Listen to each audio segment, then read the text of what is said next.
Gol oleh Romeni ke gawang Tiongkok menjadikannya striker timnas kedua sepanjang sejarah yang berhasil mencetak gol di 3 pertandingan beruntun kualifikasi Piala Dunia. Sebelumnya ada nama striker legendaris Ilham Jaya Kusuma.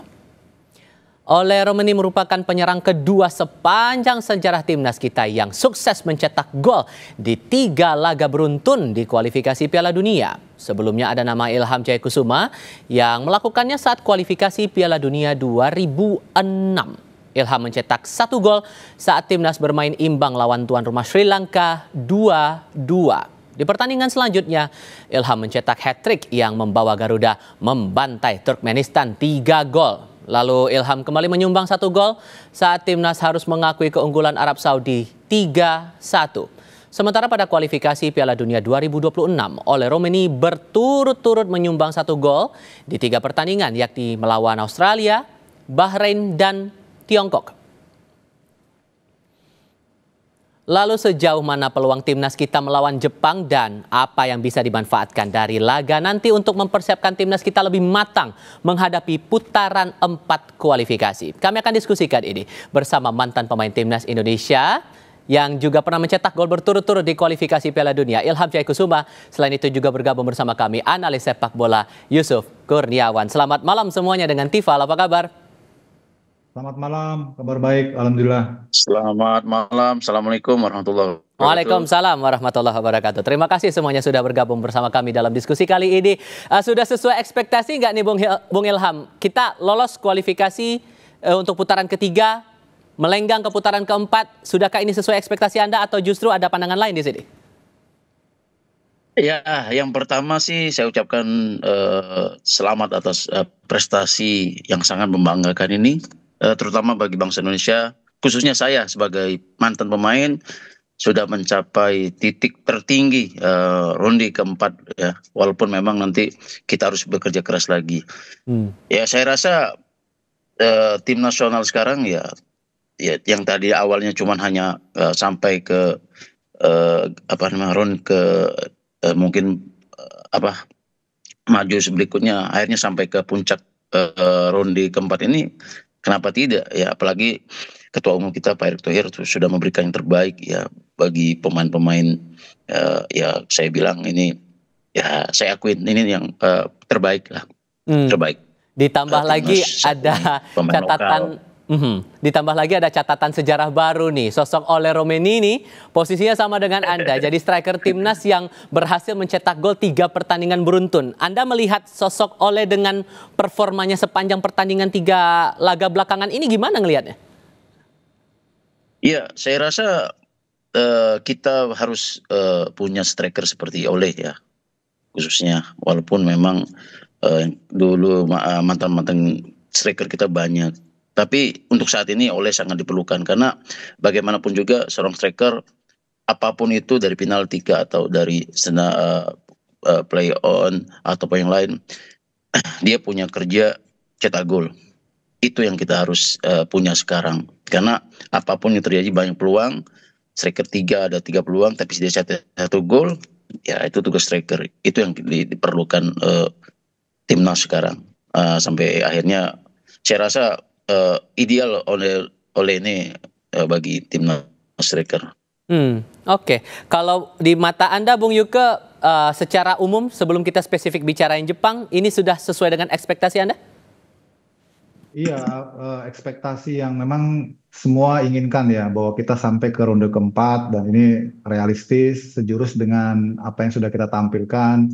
Menyambung tadi yang apa dikatakan living legend kita, Coach Ilham ya, tepat sekali. Memang sosok Ole inilah sebetulnya yang kita butuhkan sejak lama ya. Kepingan puzzle yang akhirnya kita dapatkan karena di era sebelumnya kan memang kita selalu kesulitan di sektor depan ya. Dan sekarang kehadiran Ole sedikit memberikan harapan besar ya, walaupun kalau dari jumlah produktivitas kita sebetulnya masih bisa lebih karena banyak peluang yang harusnya bisa kita konversi jadi gol. Tapi dengan performa Ole paling tidak kita sudah sedikit mengobati lah kekurangan kita di sektor depan dengan 3 gol yang dia cetak dalam 3 laga beruntun. Itu bukti bahwa kebutuhan kita sudah mulai terpenuhi di sektor depan ya. Tinggal lebih klinis lagi aja untuk pemain-pemain yang lain. Dan saya kira ini hasil yang memang seperti tadi Coach Ilham katakan sesuai dengan ekspektasi karena memang tim ini kan disiapkan sejak lama ya sebetulnya ya. Digadang-gadang oleh Pak Erik disiapkan difasilitasi ya dengan kehadiran pemain-pemain diaspora kita itu kan memang visinya memang kita lolos ke ronde keempat. Syukur-syukur kalau kita nanti bisa ke Piala Dunia ya.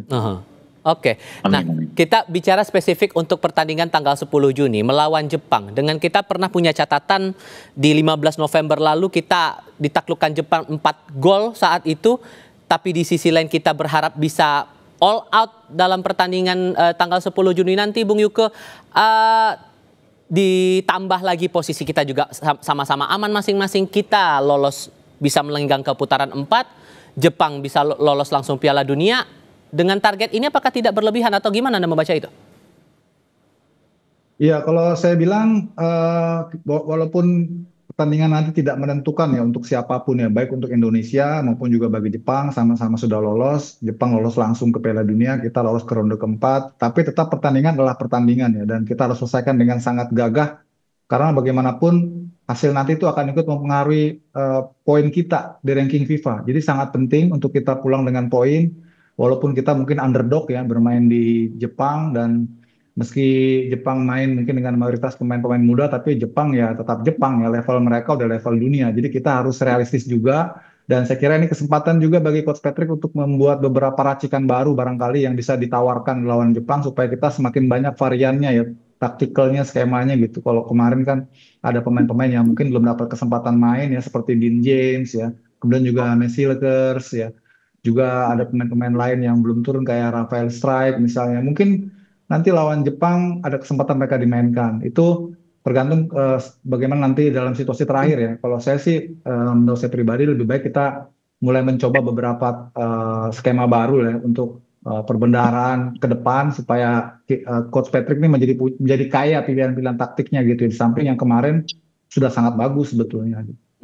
Kalau menurut Bung Ilham yang terbaik dan realistis melawan Jepang ini yang kayak gimana konsepnya? Apakah langsung dengan line up utama diterjunkan oleh Coach Kluivert melawan Jepang atau perlu strategi sendiri nih untuk mengotak-atik pemain yang bakal diturunkan langsung di tanggal 10 Juni nanti? Iya, saya rasa untuk nanti pertandingan lawan Jepang sih, saya rasa Coach Patrick sudah mempunyai taktikal sendiri. Terlebih lagi kedua tim ini kan sudah tidak ada satu tim Jepang sudah pasti lolos langsung, sedangkan Indonesia sudah lolos ronde keempat.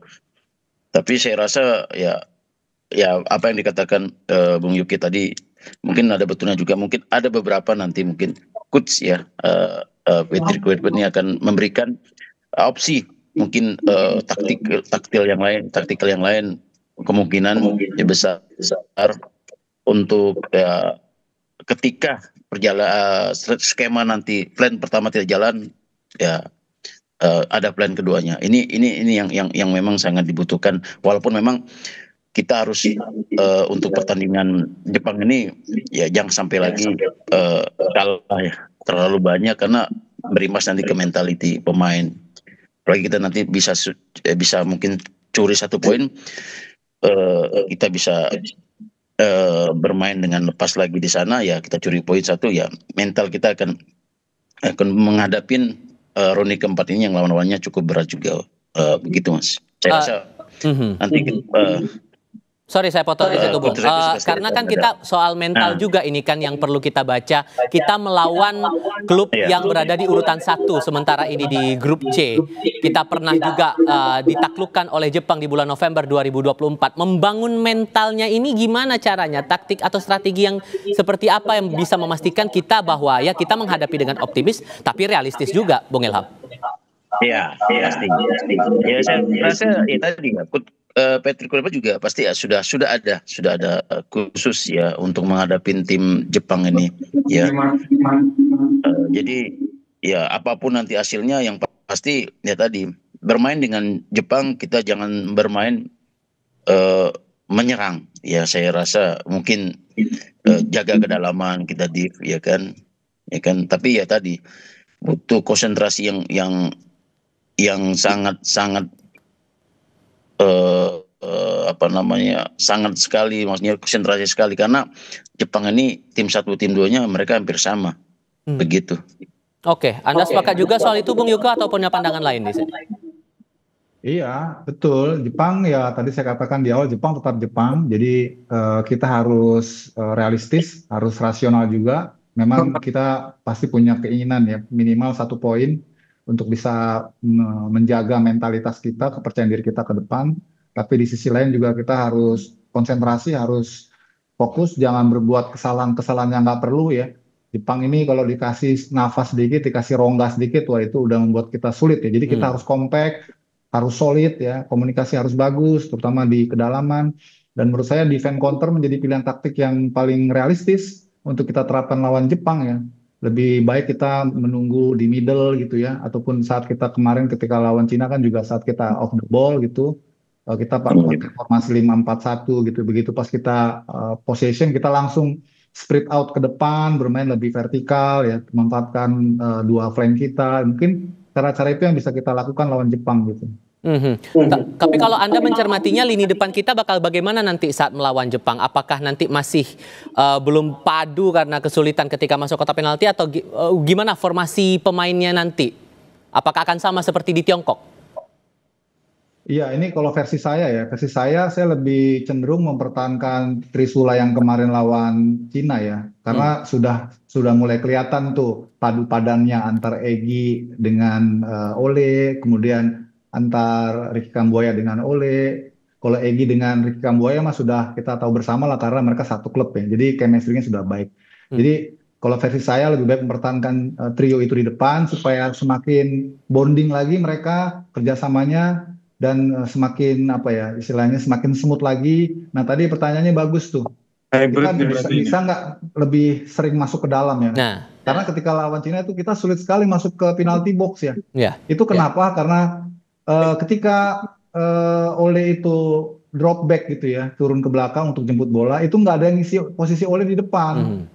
Karena kan Egy dengan Kambuaya kan memang posisinya bukan striker ya. Nah, di saat seperti ini harusnya ada second line yang lain gitu ya. Seperti Tom Haye ataupun juga mungkin dari sisi flank Yakob Sayuri ya atau juga Verdong harus mengisi ruang-ruang itu supaya kita lebih pack ya ketika kita ingin progresi di sepertiga akhir lawan kita punya keunggulan jumlah pemain. Kalau kemarin kita lihat ya sulit sekali kita masuk ke dalam karena jumlah pemain kita tuh ketika nyerang tuh ya cuma Ole ataupun Egy, jadi kurang banyak ya, makanya bola-bola cutback ya. Kemudian sampai Egy dan juga Yakob harus melakukan syuting dari jarak jauh karena memang tidak ada pemain lain gitu ya yang lebih banyak untuk bisa mensupport. Jadi itu yang saya kira lawan Jepang nanti harus diperbaiki ya. Sekalian kita mau lihat bagaimana nih perubahan ataupun juga peningkatan cara bermain kita. Walaupun yang lawan Cina kemarin sudah bagus, tinggal kita harus lebih sering aja banyak ketika counter itu mengisi kotak penalti gitu. Bung Ilham juga sependapat tampaknya untuk lini depan cukup dengan formasi yang sama seperti melawan Tiongkok atau perlu diotak-atik lagi nih? Ya saya rasa sih apa yang di UK bilang juga ada betul juga karena untuk ke depan ya untuk pertandingan round 4 ini kita butuh chemistry yang di depan. Ya paling tidak 3 pemain ini sudah membuktikan semalam kerjasama antara Egy dan sama Ole dan satu lagi si Kambuaya dari Papua. Kambuaya sudah terbukti kita di Dewa beberapa kali saya lihat penampilannya di Dewa berdua nih. Gelandang, serang, dan sayap jalan semuanya. Ya terakhir kita lihat dia bermain tiki taka sama Ole. Ya saya rasa perlu kita mungkin di nanti pertandingan di Jepang 3 pemain ini dimainkan lagi karena untuk pertandingan selanjutnya karena kita butuh sekali di dalam pertandingan yang lalu-lalu kita banyak peluang tapi ya tidak ada untuk cetak gol ya kan itu yang kita perlukan ketika ada peluang ya seperti Ole ya kan gol walaupun satu gol kita menang gitu aja sih. Yang penting prinsipnya adalah mematangkan diri menuju putaran 4 itu tadi. Bung Ilham, Bung Yuke, terima kasih banyak sudah berbagi pandangan dan diskusi bersama kami. Sehat selalu semuanya. Selamat malam.